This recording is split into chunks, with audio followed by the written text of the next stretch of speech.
Apocalipsis significa correr el velo o la revelación que Dios nos da del mundo espiritual que existe y que es más real de lo que estamos viendo.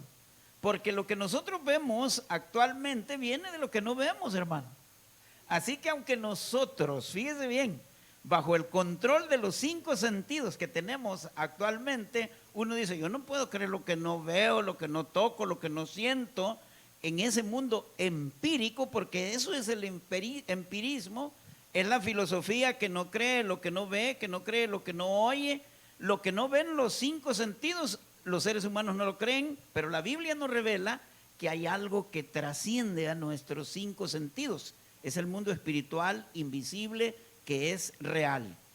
Esta noche vamos a tener como título un trono en el cielo, porque vamos a examinar el trono de Dios en esta noche. Un trono en el cielo, Apocalipsis 4 del 1 al 3. Eso es lo que vamos a leer. Dice, después de esto miré y he aquí una puerta abierta en el cielo y la primera voz que oí, como de trompeta, hablando conmigo, dijo, sube acá y yo te mostraré las cosas que sucederán después de estas.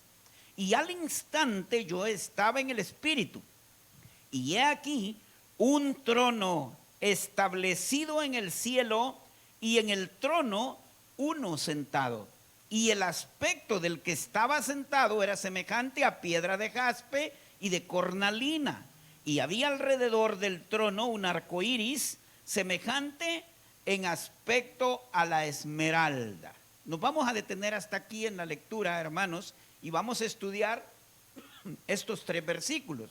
No cabe duda que hay una fascinación sin precedentes en estos tiempos acerca de lo que hay después de esta vida.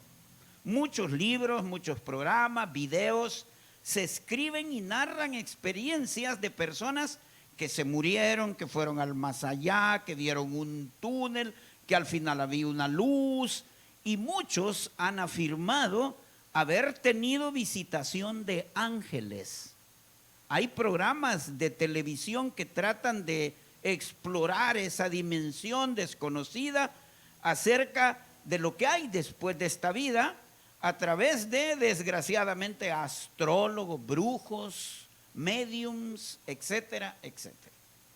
En contraste con todos estos mitos y narraciones fantasiosas, fascinantes, que narra la gente, que se involucran en el ocultismo básicamente, la Biblia nos está revelando 2 experiencias en el Nuevo Testamento de 2 personas que fueron literalmente sacadas de su cuerpo y que fueron llevadas, transportadas a la dimensión desconocida, y que la Biblia nos muestra, hermanos, que ese es el tercer cielo. Hay 3 cielos, dice la Biblia: el cielo atmosférico, de la atmósfera hacia abajo; el cielo interespacial, donde están los planetas, lo que se llama el cosmos; y el tercer cielo, donde están las habitaciones o los cuarteles generales de Dios. Amén. Pablo en 2 de Corintios 12, del 2 al 4, dice, él fue sacado de este mundo y fue transportado al tercer cielo. Con la diferencia de Juan, que lo vamos a ver ahorita, que también fue sacado y llevado en el espíritu al cielo. Al apóstol Pablo se le prohibió hablar de las cosas que vio y de las cosas que oyó. Y cuando él bajó del cielo a la tierra, Pablo, el apóstol, pasaron 15 años sin que él le contara a nadie que él había sido sacado de su cuerpo y llevado al tercer cielo.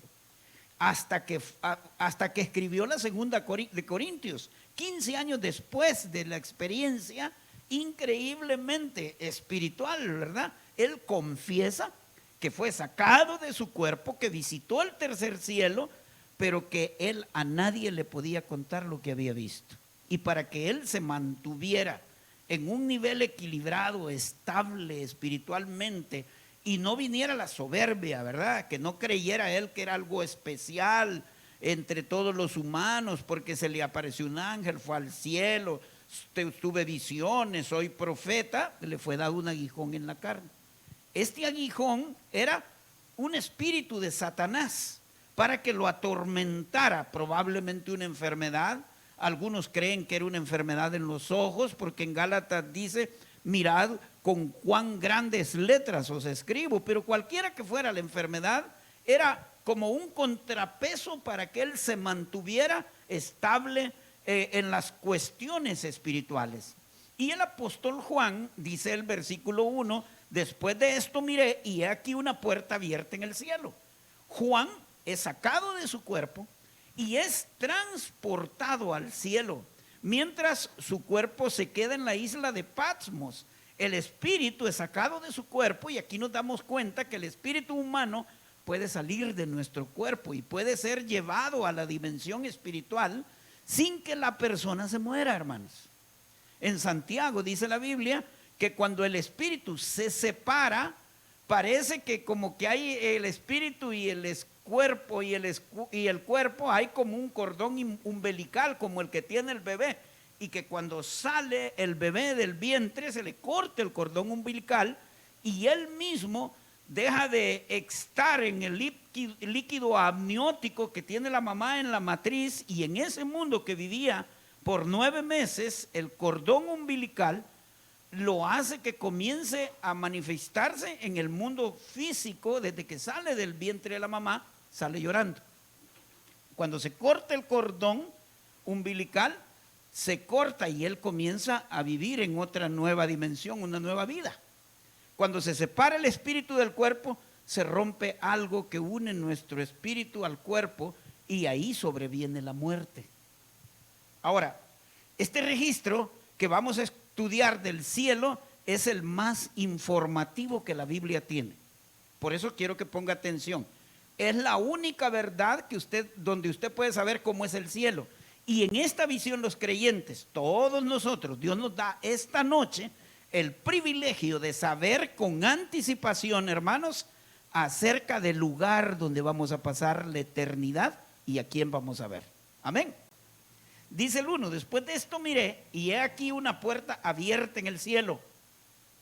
Y la primera voz que oí, como de trompeta, hablando conmigo, dijo, sube acá y yo te mostraré las cosas que sucederán después de estas. La palabra después de esto, en el 1, es la frase griega meta tauta, que significa, hermanos, después de estas cosas. Por eso la traducción. Y esto es algo que tenemos que cuestionarnos inmediatamente. Después de esto dice, miré una puerta en el cielo. La primera voz que oí como de trompeta hablando conmigo, cuando Juan dice la primera voz que oí como de trompeta hablando conmigo, es la misma que él escuchó en el 1, ¿se acuerdan? Cuando Cristo se le aparece a Juan, dice que su voz era como de trompeta. Esa misma voz que le dijo a Juan mientras estaba en el cuerpo, yo soy el alfa y la omega, el que vivo y estuve muerto, no tengas temor. Es la misma voz que le dice a Pablo desde el cielo, sube acá. Ahora, cuando dice Juan, sube acá y te mostraré las cosas que sucederán después de esta, ¿después de qué cosas, hermano? Bueno, de las cosas registradas que acabamos de estudiar en los capítulos 2 y 3 de Apocalipsis. Muchos teólogos creen, fíjese bien, que las cosas que se le van a mostrar a continuación y que vamos a estudiar y que se le muestran a Juan después de estas cosas, significa que en el capítulo 4 la iglesia es arrebatada, o que es un tipo del rapto cuando dice sube acá, y que en el capítulo 4 hasta el 19 la iglesia ya no aparece. Esta teoría no puede ser. ¿Por qué? Porque millones de cristianos aparecen hasta en el capítulo 7 entre el 6º y el 7º sello de toda lengua, de toda tribu, de toda nación, y de repente aparecen en el cielo y dice que no se podían contar, eran de todas partes del mundo. Y eso nos muestra que el arrebatamiento de la iglesia se lleva a cabo entre el 6º y el 7º sello, como lo vamos a ir cada día demostrando con muchos detalles. Estos cristianos que están aquí en el capítulo 7, saliendo de la gran tribulación, y otros más que van a ser perseguidos y asesinados por el anticristo, no podían ellos vivir aquí en el mundo si no habían cristianos cuando el anticristo andaba reinando, pues. Entonces, estos que aparecen en el capítulo 7, ninguno de ellos murieron como mártires. No dice, los mártires aparecen en el cuarto sello, cuando dice Juan, vi las almas de los que habían sido muertos por causa de la palabra y por causa del testimonio que tenían. Pero los cristianos del 7 salieron de la tribulación, pero salieron arrebatados, porque no se puede explicar que al mismo tiempo aparezcan millones de cristianos ahí en el cielo, en el momento en que el apóstol Juan estaba allá en el Espíritu. Pero de cualquier forma que suceda, vamos a seguir estudiando y obteniendo información en este tema. Dice Juan que lo primero que vio fue una puerta abierta en el cielo. Nos podemos preguntar nosotros si hay literalmente una puerta en el cielo. Y esto, hermanos, lo vamos a comprobar en el libro de Hebreos, en el capítulo 8 y el versículo 5 y el capítulo 9, 23 y 24 de Hebreos.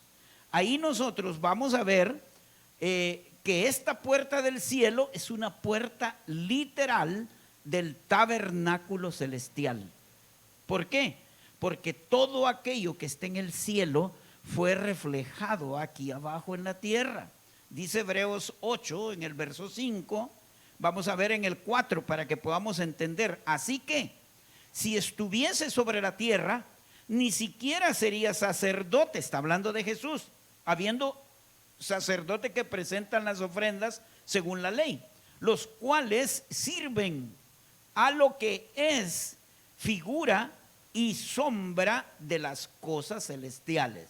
Figura y sombra de las cosas celestiales. Los del orden de Levítico, los sacerdotes, estaban sirviendo, y todo el tabernáculo, el altar, la puerta, el atrio, todo era figura y sombra de algo que existe en el mundo físico y espiritual y en el cielo, como se le advirtió a Moisés cuando iba a erigir el tabernáculo, diciendo, mira, haz todas las cosas conforme al modelo que se te ha mostrado en el monte, ¿verdad? En el libro de Levítico, si usted lo ha estudiado, Dios le da los planos del tabernáculo a Moisés. Esos planos, hermano, eran un modelo de lo que había arriba, y le dijo Dios a Moisés, Moisés, quiero que sigas estas instrucciones, y el tabernáculo va a tener tantos codos de largo, tanto de alto, ¿verdad? Las pieles de carnero, las de tejón, esto va a ser de oro, esto lo pones de madera, y todo el plano, hermanos, que Moisés comenzó a desarrollar para construir el tabernáculo era exactamente una réplica de un tabernáculo que está literalmente en el cielo. En Hebreos 9, en el verso 23 y 24 dice, fue pues necesario que las figuras de las cosas celestiales fueran purificadas así. O sea, en el momento en que el sacerdote echaba la sangre en el lugar santo, salpicaba con sangre el lugar santísimo y regaba la sangre en todo el tabernáculo, en ese momento también había una purificación en el cielo. Lo que se hacía aquí en la tierra era simbólico para el mundo espiritual.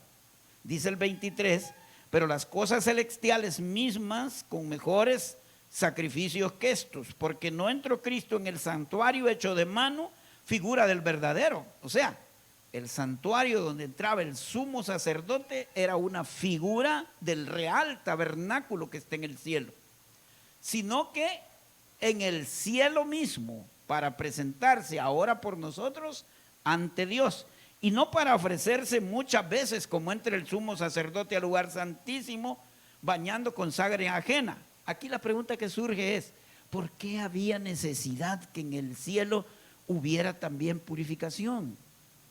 Porque lo que se purificaba aquí en la tierra era un símbolo de la purificación de las cosas celestiales, porque se necesitaba también allá arriba que hubiera purificación. Veamos esto, hermanos, en el libro de Colosenses. Colosenses, y esto es tremendo. Aquí en el libro de Colosenses dice la Biblia en el versículo 20, Colosenses 1:20, y por medio de él reconciliar, está hablando de Jesús, consigo todas las cosas, así las que están en la tierra como las que están ¿en dónde? En el cielo. O sea, hermanos, que la Biblia nos está afirmando y nos enseña que cuando Jesús colgaba en la cruz, ese sacrificio estaba reconciliando humanamente en el mundo físico en el que usted y yo nos encontramos, pero al mismo tiempo ese sacrificio de Cristo también se estaba efectuando una reconciliación en el cielo. Amén. Y cuando nosotros estudiamos la caída de Satanás, descubrimos que el universo entero, hermanos, del tercer cielo hacia abajo, se contaminó. Los astrónomos están seguros cuando miran Marte, Júpiter, Neptuno, todos los planetas aparecen como con hoyos, cráteres, como si en alguna época hubieran sido borbandeados. La misma luna, hermano. Todos. La única cosa que se restauró fue el planeta Tierra. Génesis 1. Dice el versículo 2 que la tierra estaba caótica, en estado confuso, estaba en estado de vaciedad, digámoslo así. Entonces Dios inicia la reconstrucción de este planeta porque este planeta ya existía junto con el universo que vemos. Cuando dice en Génesis 1 que Dios le dijo al cielo y a la tierra, a la luna y al sol, entonces que se muevan las lumbreras, Dios no creó el cielo y la tierra, sino que hizo que comenzaran a alumbrar, porque el sol y la luna ya existían antes que nosotros pudiéramos verlas en movimiento y antes que se hiciera día y noche. La Biblia enseña claramente que aquí en este planeta había vida antes que nosotros. Es importante, ¿verdad? Había un mundo preadánico antes de todo esto. Tiene un montón de detalles que es interesante que uno lo revise, lo evalúe, ¿verdad? Entonces, si volvemos a Apocalipsis y vemos nosotros que este templo en el cielo y su puerta es literal, ¿verdad?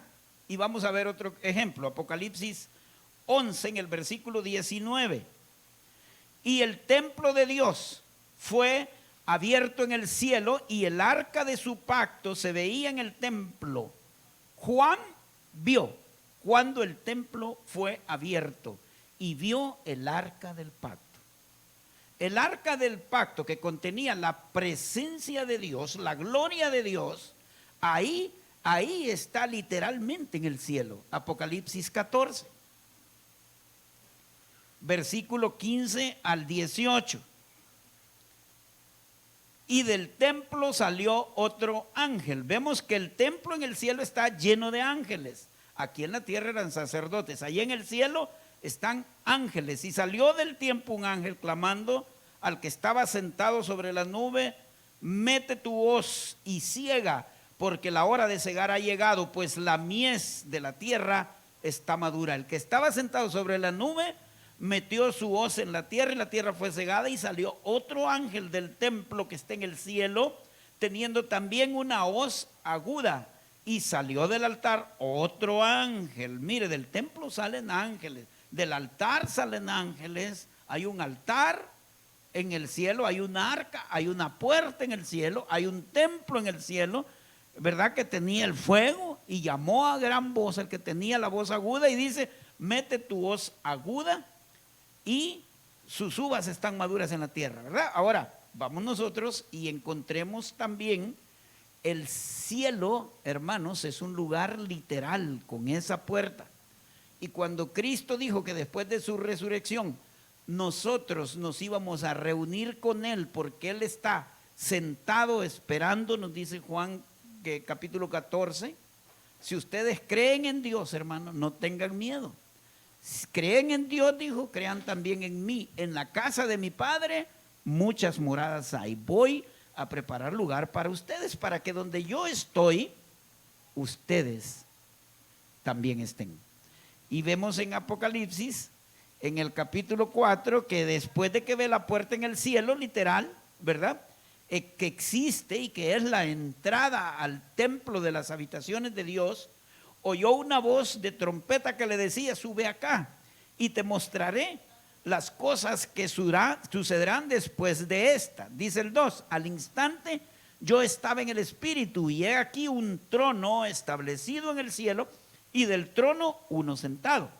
Lo primero que Juan ve es un trono. En la construcción gramatical en el griego dice un trono establecido, un trono que estaba siendo colocado. Eso nos habla que cuando Juan es arrebatado, llevado al cielo, ahí en ese momento vio a Dios así como lo está describiendo aquí. En ese instante en que él se sentaba en su trono, porque esto implica, o nos está hablando, hermanos, de un retrato de un juez, de un magistrado que entra a una corte judicial, digámoslo así, para sentarse y comenzar el juicio y la sentencia para un acusado. En ese momento vemos a Dios sentándose en su trono, y ese trono que estamos estudiando nosotros esta noche es el trono del juicio de Dios.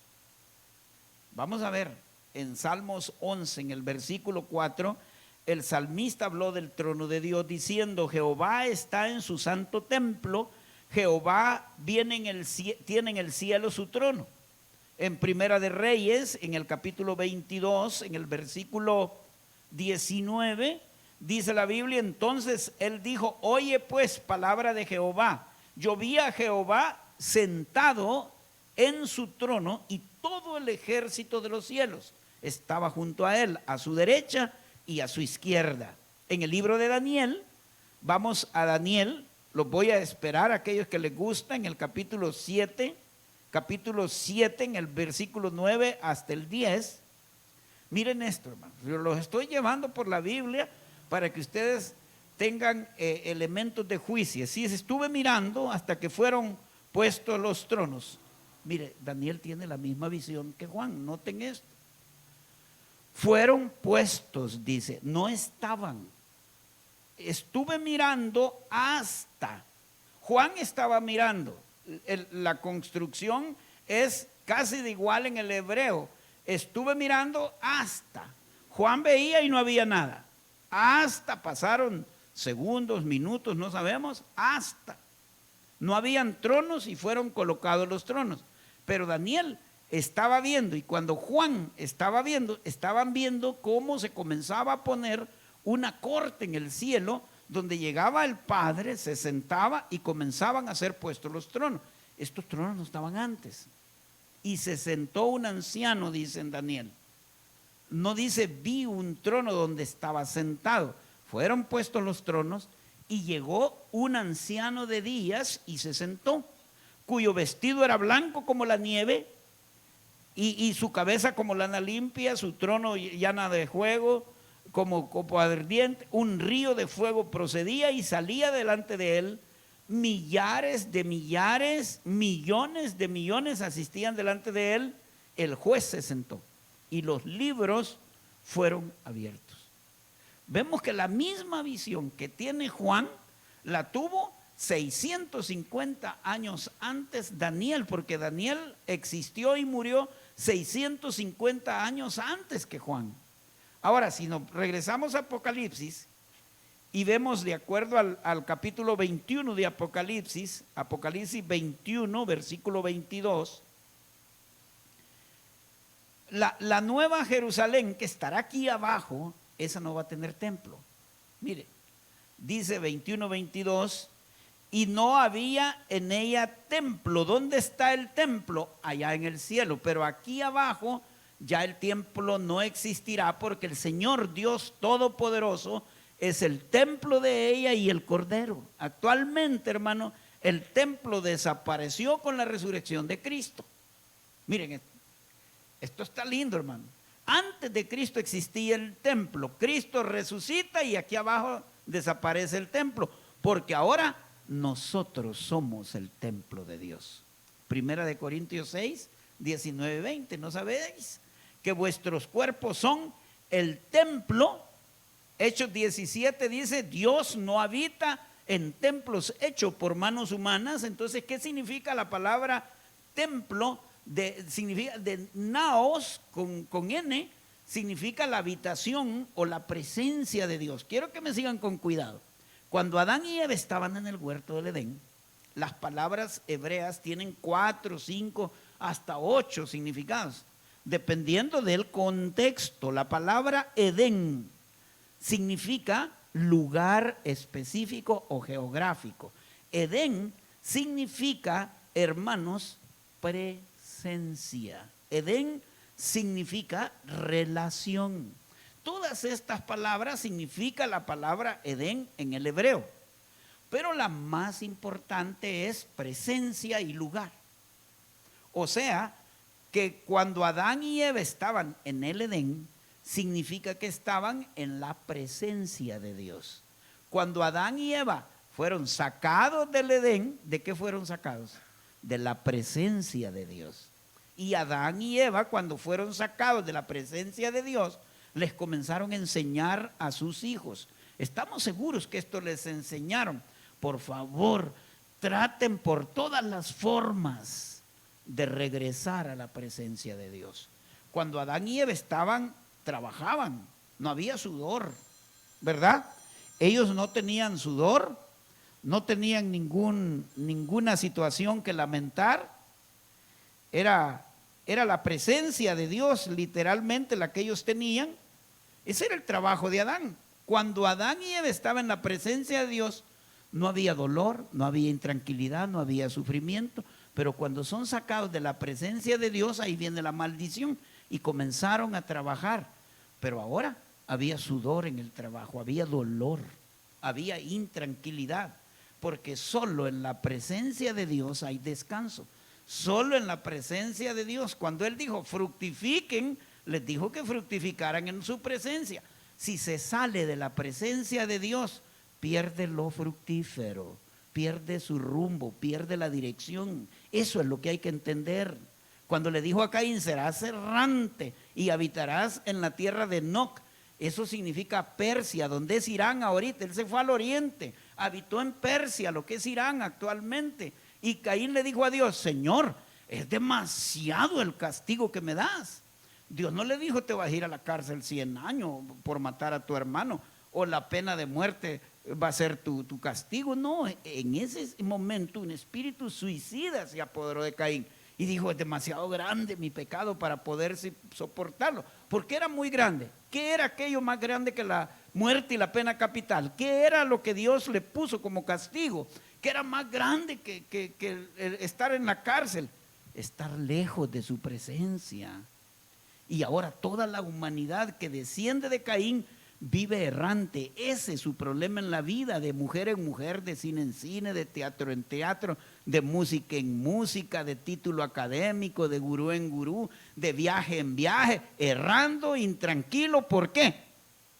Porque sacó la presencia de Dios de su vida. Allí está la cachada. Es la presencia de Dios lo que nosotros tenemos que buscar. Mucha gente llega a las iglesias y creen que aquí está la presencia. La presencia de Dios tiene que estar en su vida. Puede venir aquí a la iglesia, pero si viene con la actitud equivocada, no va a hallar la presencia de Dios, porque la presencia de Dios no es algo que está flotando, es algo que tiene que experimentarlo individualmente cada uno de nosotros. No espere que va a llegar a un lugar y va a hallar en ese lugar la presencia de Dios. La presencia de Dios tiene que estar en su templo, en su vida y en su día a día. Si nosotros no entendemos esto, vamos a andar buscando de todo y vamos a decir, vamos a ir ahí porque ahí se siente la presencia de Dios. Cuando comenzamos a vivir así, hermanos, se nos olvida lo más importante, que nosotros somos templo del Espíritu Santo, y eso significa que somos el lugar de la habitación de Dios. La presencia de Dios la tiene que buscar dentro de usted. en el secreto de Jehová. Aquí es donde Dios se manifiesta íntimamente y ahí nos da a conocer su pacto. Entonces vemos nosotros que esta visión de Dios en un trono nos habla de que también en el medio donde vivimos, las guerras, todo lo que está pasando, en esta turbulencia del mundo inestable que nos ha tocado vivir, Dios está controlando todos los eventos de la historia. Nosotros probablemente no podamos explicar muchas cosas. ¿Por qué pasa esto? Si Dios está aquí, ¿por qué permite que pasen estas cosas? La comprensión, el intelecto de nosotros no alcanza a poder juzgar, comprender a Dios. Y mire, necesitamos buscar su presencia, necesitamos tener paciencia, venir a la Biblia para que Él nos revele todas estas cosas a través de su palabra. Mire, Job pasó un año y no sabía por qué, si yo fui bueno, yo era recto, era temeroso, pierdo mis hijos, pierdo mi casa, pierdo mis vacas, mis camellos. Job no podía entender y se preguntó y llegaron los filósofos y le dijeron: es por tu pecado. Job al final dice estas palabras: yo no podía, dice, ordenar mis pensamientos por las tinieblas del momento. Número 1, ahora te veo y me aborrezco. Por favor, háblame y te escucharé. Y esta es la actitud que tiene que tener un ser humano que de verdad está creyendo y conoce el carácter de Dios. Decir: Señor, hay tantas cosas que no puedo explicar y tal vez por la inmadurez en que me encuentro me cuesta entenderla, pero voy a seguir caminando, contigo, caminando y buscando tu presencia en mi vida, porque eso es lo más importante. Mientras la presencia de Dios sea real, vívida, existencial y la pueda experimentar en mi vida, no me importa todo lo demás, porque en medio de los pensamientos que no entiendo, vengo a tu casa. La presencia de Dios es, hermanos, vivir en paz. El síntoma es su tranquilidad, la que tiene ahorita, la seguridad. No podemos entender, pero vamos a seguir esperando. Miren, el enemigo nos estaba queriendo detener ahí. Y sabe, yo estaba dentro del carro y de repente sentí que la presencia del enemigo, para que yo no viniera a compartir con ustedes esto, era una realidad. ¿Y saben qué? Me bajé enojado y le dije al fulano: ya me voy a una iglesia, tengo que predicar y me están esperando los hermanos. Mire, ahí se acabó. Ahí estamos esperando que aparezca por allá a resolver, pero ya no vino. Porque la presencia de Dios, tenemos que ser sensibles. Tenemos que detectar la presencia del enemigo, esos espíritus que se mueven. Mi presencia, le dijo a Moisés, estará contigo y te dará descanso. Entonces, en medio de sus cuñados, de sus problemas, de su suegra, en medio de sus amistades, en medio de todo lo que usted atraviesa en la vida, que no le interese nada más que su presencia, porque si ella está en su vida, usted va a ser un vencedor, va a soportar todo y va a salir victorioso en todas las pruebas. Vamos a dejar esto hasta aquí. Vamos a orar, dele un fuerte aplauso al Señor y vamos a continuar la próxima semana estudiando el trono de Dios, pero me da mucho gusto que hayan estado con nosotros. Inclinen su rostro, vamos a orar, vamos a darle gracias a Dios por este tiempo tan lindo y por este estudio maravilloso que Dios nos está revelando. Familias grandes, jóvenes, que hemos sido llamados a ser cabeza y no cola, que tú nos has llevado a lugares prósperos, donde hay prosperidad, porque tú estás con nosotros. José prosperó hasta en la cárcel de más adentro, porque tú estabas con él. Gracias te damos, Señor. Usted que está con nosotros esta noche, en línea, de manera presencial, que nunca ha invitado a Jesús a entrar a su vida, pero hoy quiere hacerlo. Hoy siente la necesidad. Hoy quiere dejar su pasado atrás. Hoy quiere exclamar, como algunos de nosotros lo hicimos en algún momento, cuando dijimos: basta ya, el tiempo pasado para haber hecho lo que agradaba a los hombres. Queremos empezar a vivir una vida contigo. Si usted siente este deseo, voy a invitarlo que ahí donde está, incline su rostro para que podamos orar juntos. Diga y repita con nosotros esta oración que dice: Señor Jesús, yo te recibo hoy como mi único y suficiente Salvador personal. Creo que eres Dios, que moriste en la cruz por mis pecados y que resucitaste al tercer día. Me arrepiento, soy pecador.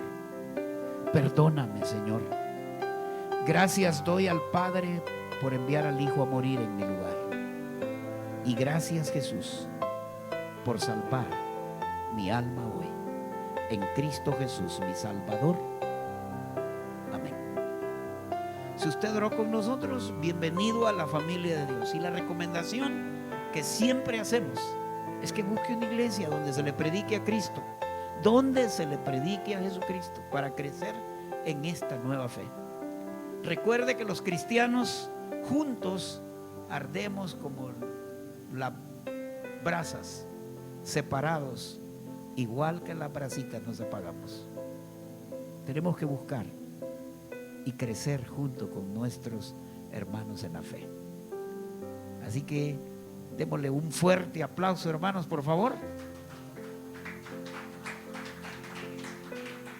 Gracias. Vamos orando desde ya por el día 14 y el día 20, 2 días que vamos a estar fuera de la ciudad. Vamos a ir transporte. 14, vamos